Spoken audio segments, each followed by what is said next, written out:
क्या हुआ इस गांव को? क्यों पड़ा है 170 सालों से यह वीरान? क्या वास्तव में भूत रहते हैं इस गांव में?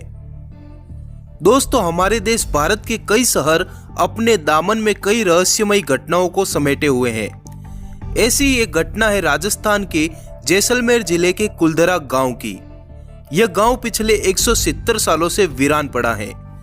कुलधरा गांव के हजारों लोग एक ही रात में इस गांव को खाली करके चले गए थे और जाते जाते इस गांव को श्राप दे गए थे कि यहाँ फिर कभी कोई नहीं बस पाएगा। तब से ही यह गांव वीरान पड़ा है। कहा जाता है कि यह गांव रूहानी ताकतों के कब्जे में है। कभी एक हंसता खेलता यह गांव आज एक खंडहर में तब्दील हो चुका है। टूरिस्ट प्लेस में बदल चुके कुलधरा गांव घूमने आने वालों के मुताबिक यहाँ रहने वाले पालीवाल ब्राह्मणों की आहट आज भी यहाँ सुनाई देती है। उन्हें वहाँ हर पल ऐसा अनुभव होता है कि उनके आसपास कोई चल रहा है। बाजार के चहल पहल की आवाजें आती हैं। महिलाओं के बात करने, उनकी चूड़ियों और पायलों की आवाजें हमेशा ही यहाँ के माहौल को भयावह बनाते हैं।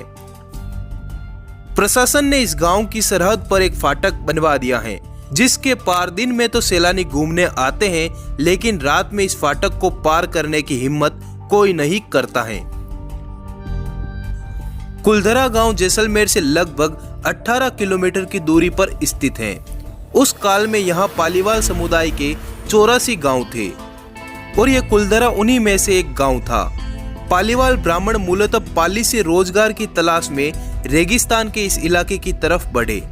अपने काल के रईस माने जाने वाले पालीवालों ने साल 1291 में रेगिस्तान के इस गांव को रहने के लिए चुना। चारों तरफ रेत के महासागर के बीच 600 कुलदार गोत्र के पालीवालों ने इस गांव कुलधरा को बसाया। आप इन पालीवालों की रईसी का अंदाजा इन घरों से लगा सकते हैं। अब आप सोच रहे होंगे कि इतना बड़ा भव्य नगर आखिर 170 सालों से वीरान क्यों पड़ा है? जो गांव विकसित था तो फिर क्या वजह रही कि वो गांव रातों रात वीरान हो गया? इसकी वजह था यहाँ का अय्याश दीवान सालम सिंह, जिसकी गंदी नजर गांव की एक खूबसूरत लड़की पर पड़ गई थी। दीवान उस लड़की के पीछे इस कदर पागल था कि वह बस किसी भी तरह उस लड़की को पा लेना चाहता था। उसने इसके लिए पालीवालों पर दबाव बनाना शुरू कर दिया। हद तो तब हो गई जब सत्ता के मद में चूर उस दीवान ने लड़की के घर संदेश भिजवाया कि यदि अगले पूर्णमासी तक उसे लड़की नहीं मिली तो वह संपूर्ण गांव पर हमला करके लड़की को उठा ले जाएगा। गांव वालों के लिए मुश्किल की घड़ी थी। उन्हें या तो गांव को बचाना था या फिर अपनी बेटी को।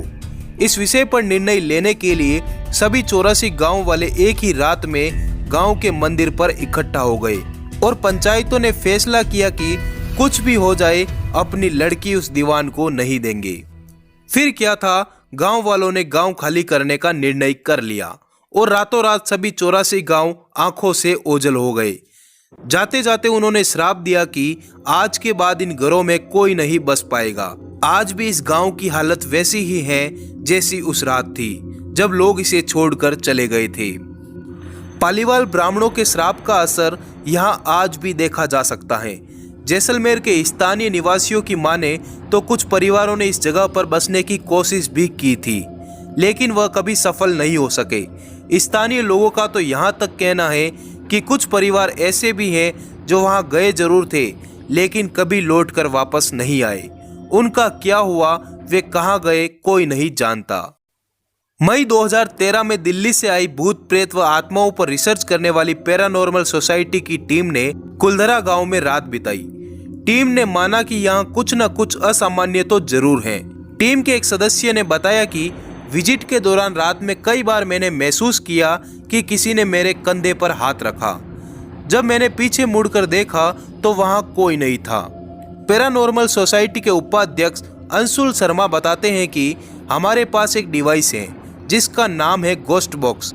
इसके माध्यम से हम ऐसी जगहों पर रहने वाली आत्माओं से सवाल पूछते हैं। कुलधरा में भी हमने इस मशीन का उपयोग किया। कुछ आवाजें आई तो कहीं असामान्य रूप से आत्माओं ने अपने नाम भी बताए। शनिवार 4 मई की रात्रि में जो टीम कुलधरा गई थी, उनकी गाड़ियों पर बच्चों के हाथ के निशान भी मिले। ये सारी बात कुलधरा गई टीम के सदस्यों ने मीडिया को भी बताया था। पर्यटक यहाँ इस चाह में भी आते हैं कि यहाँ दबा हुआ सोना उन्हें मिल जाए। इतिहासकारों के मुताबिक पालीवाल ब्राह्मणों ने अपनी संपत्ति, जिसमें भारी मात्रा में सोने चांदी और हीरे जवाहरात थे, उसे जमीन के अंदर दबाकर यहाँ से चले गए थे। यही वजह है कि जो कोई भी यहाँ जाता है वह जगह जगह खुदाई करने लग जाता है, इसी उम्मीद से कि शायद वह सोना उनके हाथ लग जाए। यह गांव आज भी जगह जगह से खुदा हुआ मिलता है। आज भी यह गांव वीरान है, पर विज्ञान की नजर से देखें तो लोग श्राप के कारण इस गांव में रहने नहीं जाते होंगे और ये गांव कभी आबाद न हो सका, क्योंकि लोगों की सोच ही यही है कि अगर वो इस गांव में गए तो वो खुद श्रापित हो जाएंगे। धन्यवाद दोस्तों इस वीडियो को यहाँ तक देखने के लिए। आगे हमारे साथ जुड़े रहने के लिए आज ही हमारे चैनल को सब्सक्राइब कर लेवे। धन्यवाद।